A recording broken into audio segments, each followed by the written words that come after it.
The Martinez family mansion had always felt familiar in a way I couldn't explain. Even as a child, visiting my grandparents for mandatory Sunday dinners, I'd find myself pausing in certain hallways, overcome by déjà vu. The curve of the grand staircase, the way sunlight fell through the stained glass windows in the library, the peculiar echo of footsteps in the east wing. It all resonated with something deep in my memory. "Elena, stop dawdling," grandmother would snap, catching me running my fingers along the mahogany wainscoting. "A lady doesn't touch the walls." But I couldn't help it. The house called to me, like it held secrets I was meant to discover. Now, at 35, standing in that same foyer with my adopted son Michael's hand in mine, I finally understood why. "Mrs. Harrison," the housekeeper's voice pulled me from my thoughts. "Your grandparents are waiting in the study." I squeezed Michael's hand reassuringly. At 6 years old, he was already too perceptive, picking up on the tension thrumming through the house. "It's okay, Mio," I whispered. "Remember what we talked about?" He nodded solemnly, his dark eyes serious beneath his unruly curls. "Best behavior. No whining. No touching anything." "That's right. This won't take long." But as we approached the study, I knew I was lying to myself. This conversation had been brewing for months, ever since I'd announced my decision to adopt Michael. My grandparents' reaction had been predictably cold. "A Mexican orphan," grandmother had said during that first phone call, her voice dripping with disdain. "Really, Elena? If you're so desperate for a child, we could have arranged a proper adoption. There are agencies that specialize in better backgrounds." I'd ended that call abruptly, but the comments kept coming. Subtle digs during family events, pointed remarks about bloodlines and heritage, casual mentions of other potential heirs who had real claims to the Martinez fortune. The study door swung open, revealing my grandparents in their usual positions. Grandfather behind his massive desk, grandmother perched on the antique settee by the window. They looked like aristocrats from another era, which I suppose they were, in their minds at least. "Elena," grandfather's voice was clipped. Punctual as always, his eyes fell on Michael, narrowing slightly. "I see you brought the boy." "Michael," I corrected firmly. "Your great-grandson's name is Michael." "Please sit." Grandmother gestured to the leather chairs facing the desk. "Maria, bring us tea, and perhaps some juice for the child." Michael climbed into one of the oversized chairs, his feet dangling above the Persian carpet. He looked so small in that imposing room, surrounded by oil paintings of stern-faced Martinez ancestors. But his spine was straight, his expression composed. Pride swelled in my chest. My son might not have their blood, but he had more dignity in his little finger than they had in their entire bodies.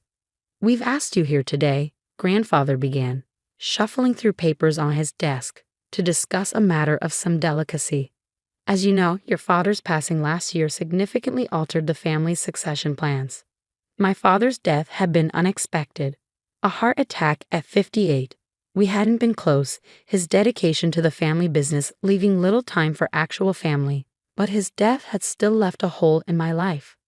More significantly, it had left a hole in the Martinez family hierarchy. As an only child, I was suddenly next in line for everything: the business, the properties, the responsibility of carrying on the family name. "The Martinez legacy spans 6 generations," grandmother added, accepting a teacup from Maria.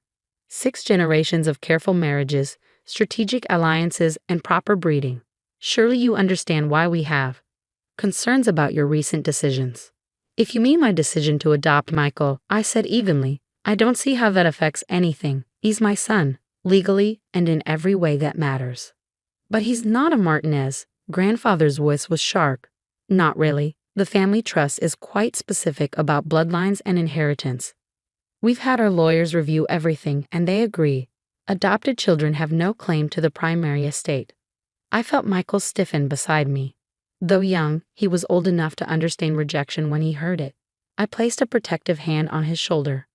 "That's fascinating," I replied, keeping my voice steady. "Especially since I distinctly remember you telling me that family was about more than blood when you took me in after my mother disappeared."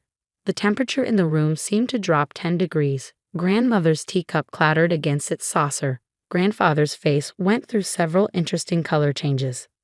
That was different," he sputtered.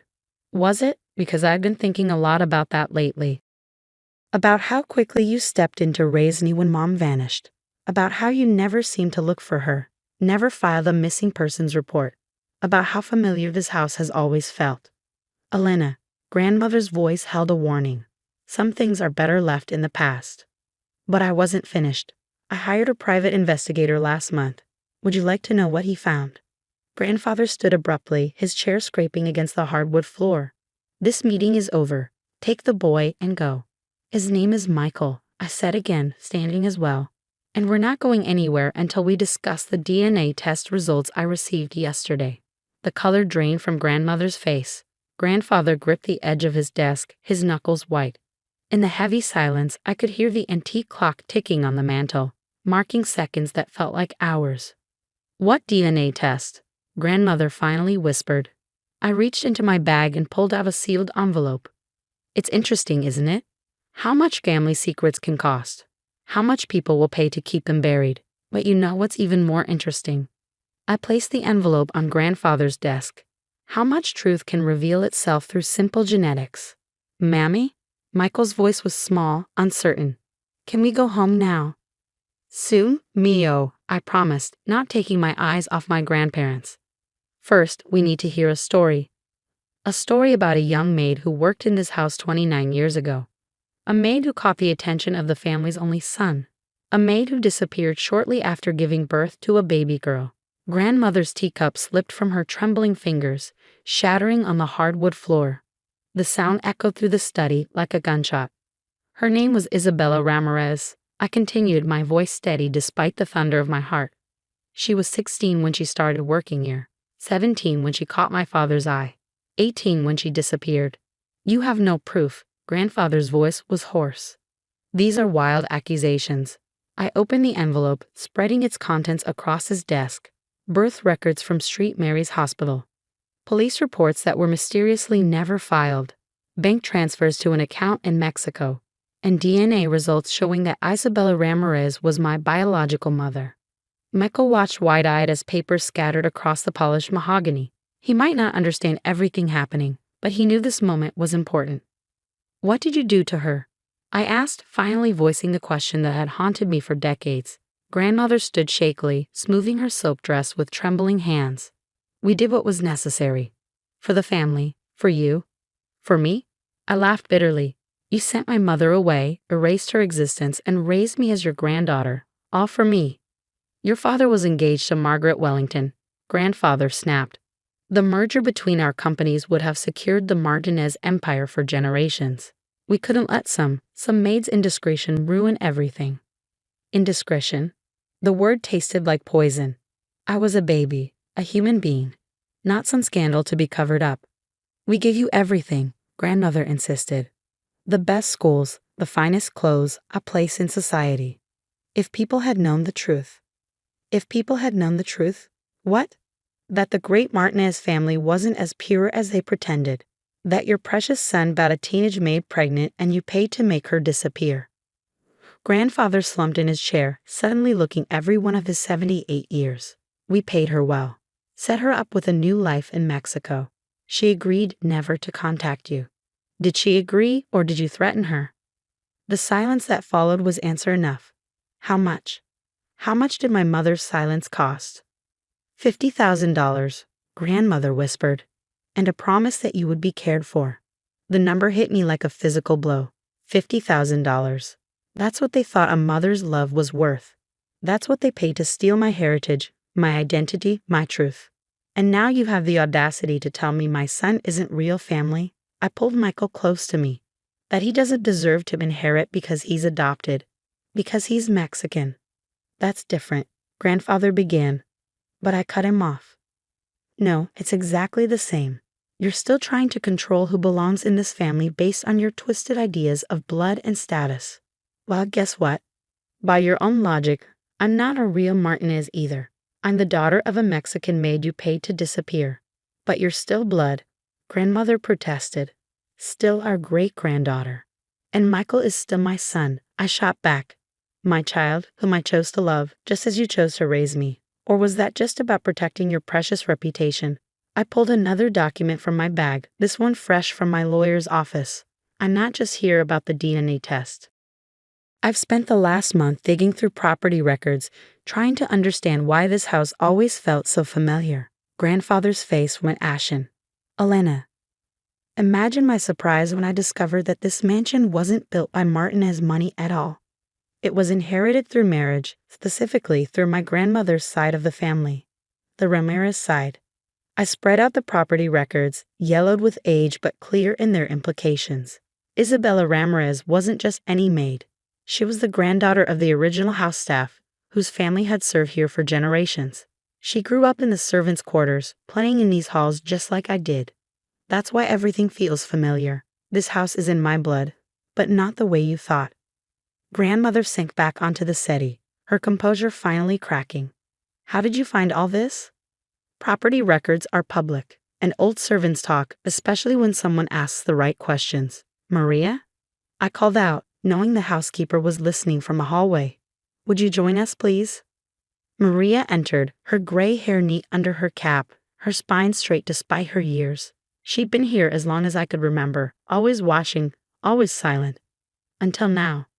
I knew Isabella, she said quietly, helped raise her after her parents died. Watched her grow up in these halls, and I watched them send her away when she needed us most. You knew. Grandmother's voice was barely a whisper. All these years. We all knew, Maria replied. The whole staff knew. We kept your secrets, protected your lies, but we never forgot. I took Michael's hand, drawing strength from his presence. So here's what's going to happen. You're going to sign over control of the family trust to me, not as your granddaughter, but as Isabella Ramirez's daughter, the rightful heir to both sides of this legacy. And if we refuse, grandfather's attempt at defiance was weakened by the tremor in his voice. Then everything comes out. The pregnancy, the cover-up, the payoff. I wonder how the board of directors would react to learning that their chairman engineered the disappearance of a teenage girl, or that the great Martinez family fortune is built on stolen inheritance and buried secrets. The grandfather clock in the corner chimed the hour, its deep tones reverberating through the heavy silence. Finally, grandfather reached for his pen. What will you do? Grandmother asked as he began signing the papers my lawyer had prepared. With the business, the house, everything. I looked down at Michael, who had been watching the entire scene with quiet dignity. I'm going to build something new, something honest, a legacy that doesn't depend on lies and shame. The next few weeks were a whirlwind of legal meetings and financial transitions. My grandparents retired to their villa in Spain, their carefully constructed world of privilege and pretense crumbling around them. The family business underwent a transformation, with new policies emphasizing transparency and ethical practices. But the real work was personal. With Maria's help and my investigators' contacts, I finally tracked down Isabella Ramirez. She was living in a small town outside Mexico City, teaching at a local school. The woman who opened the door to my knock had my eyes, my smile, and 29 years of pain etched into her face.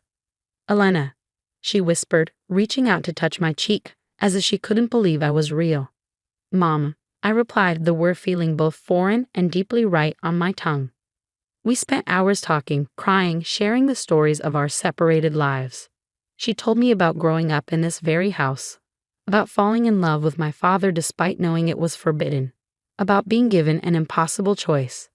They said you would have a better life without me, she explained, tears rolling down her cheeks. That you would be educated, privileged, protected. I was so young, so scared. I convinced myself they were right. They weren't, I said firmly, holding her hand. No privilege is worth losing your mother. When I introduced her to Michael, she wept again, this time with joy. My grandson, she said in Spanish, gathering him into her arms. Mi nieto precioso.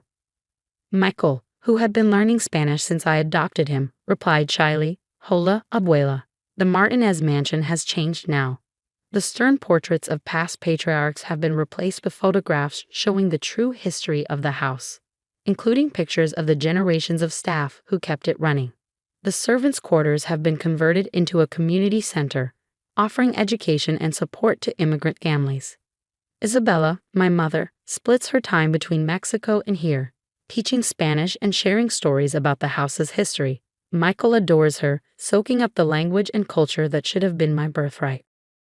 Last week, we hosted a family dinner in the formal dining room. But instead of the cold, hierarchical affairs I remembered from childhood, this one was warm and loud and real. Maria and the other staff sat with us as equals. My mother's laughter rang through the halls. Michael ran around the table, no longer constrained by rules about proper behavior. "Mommy," he asked later that night as I tucked him into bed, "are we a normal family now?"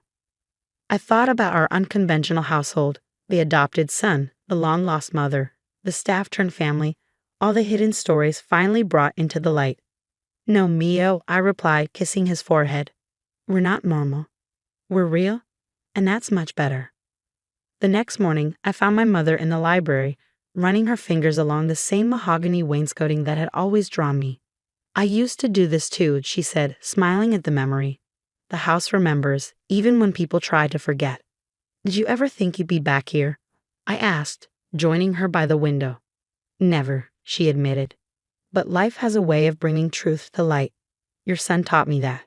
I raised an eyebrow. "How so?" "Because you chose him with love, just as I chose to have you." The Martinezes never understood that family isn't about blood or status or inheritance. It's about love, about choice, about seeing the truth in each other's hearts. As if summoned by our conversation, Michael appeared in the doorway, proudly carrying a book of Spanish stories Maria had given him. "Abuela," he called out, "will you read with me?" My mother's face lit up with joy. "Of course, my amor. Come, sit with us." As I watched them settle onto the window seat, sunlight streaming through the stained glass and casting rainbow patterns across their faces, I finally understood why this house had always called to me. It wasn't just the physical structure that felt familiar. It was the echoes of love, of belonging, of truth that had been buried but never forgotten. The Martinez family legacy didn't end with my revelation. It was reborn, transformed into something stronger and more beautiful than mere bloodlines could create. In the end, the greatest inheritance wasn't the money or the property or the family name. It was the courage to choose love over pretense, truth over tradition, and real family over rigid rules about who belongs and who doesn't. Every Sunday now, we still have family dinners in the big house. But instead of cold silence and careful manners, the rooms ring with laughter, with stories in English and Spanish, with the sound of children running through halls that once echoed only with whispered secrets. And in these moments, I look at my chosen son and my found mother, at the family we've built from the ashes of lies. And I know that some inheritances are worth more than all the Martinez millions combined. They say home is where the heart is. But sometimes, home is also where the truth finally breaks free, where long-buried love resurfaces, and where new stories begin. In the end, that's the only legacy worth passing on.